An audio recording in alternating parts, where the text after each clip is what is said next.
Delhi NCR में हवा की क्वालिटी आज सुबह लगातार दूसरे दिन खराब दिख रही है। दिल्ली का औसत AQI तो 231 है, लेकिन कई इलाकों में ये 300 से ज्यादा हो चुका है। चिंता की बात यह है कि एनसीआर में हवा की स्पीड और तापमान दोनों एक साथ कम हो रहे हैं और प्रदूषण बढ़ाने के लिए ये दोनों फैक्टर मिलकर काम करते हैं।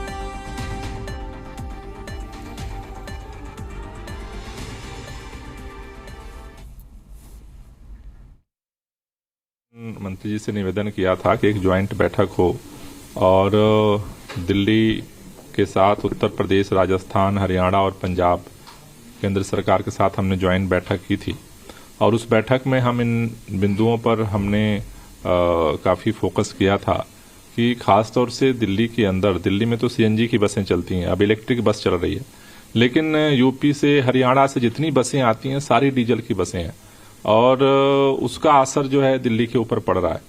तो हमने ये बात वहाँ रखी थी कि कम से कम CNG इलेक्ट्रिक जो है बसें जो है वहाँ पर चलाई जाएं और CAQM ने भी उसको लेकर के डायरेक्शंस दिए हैं। उसी तरह से बिजली सप्लाई का है, बिजली सप्लाई को इधर बढ़ाया जाए जिससे जनरेटर सेट का जो पोल्यूशन है उसको रोका जा सके, ईंट भट्ठे का जो पोल्यूशन है उसको कंट्रोल करने की ज़रूरत है। तो इस तरह से जो सराउंडिंग में खासतौर से जो पराली है, जो हरियाणा और पंजाब और उत्तर प्रदेश में, उसको कंट्रोल करने की जरूरत है। तो इन सभी बिंदुओं पर हमने जो है केंद्रीय पर्यावरण मंत्री और राज्यों के पर्यावरण मंत्रियों के साथ डिस्कस किया और मैं यही उम्मीद कर रहा हूं कि सभी लोग सहयोग करेंगे तो उसका हमें निश्चित रूप से सकारात्मक असर दिल्ली पे दिखेगा।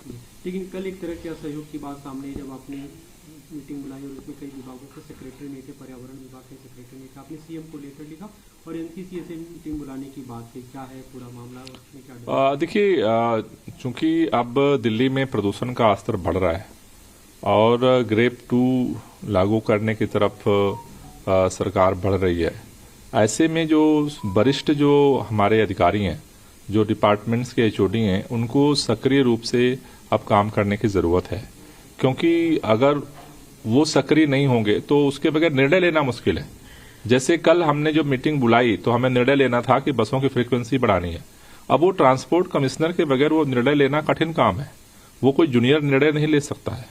उसी तरह से सारे SDM की मीटिंग बुलानी है, सारे RWS की मीटिंग बुलानी है, उनको जो है हीटर प्रोवाइड करवाना है। तो ये गाइडलाइन तो बिना डिविजनल कमिश्नर के वो पॉसिबल नहीं है। कोई एक सामान्य SDM जो है वो निर्णय नहीं ले सकता है।